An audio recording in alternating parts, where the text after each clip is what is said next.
كيقول واحد المثل شعبي: الدجاجه كتبيض والفروج 3 ديال النقاط.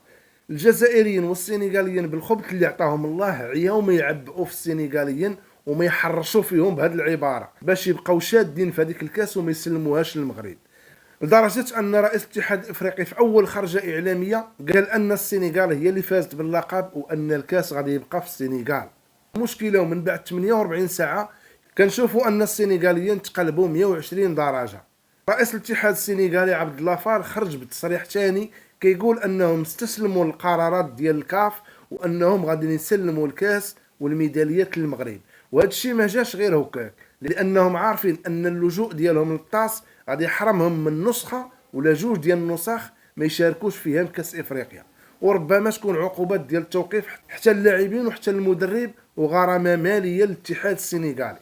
قبل ما يديروا اعتراض على القرار الاخير، الفيفا بعثت رساله للاتحاد السنغالي كتقول لهم رجعوا الكاس والميداليات للكاف ولا غادي نديروا معكم اللازم.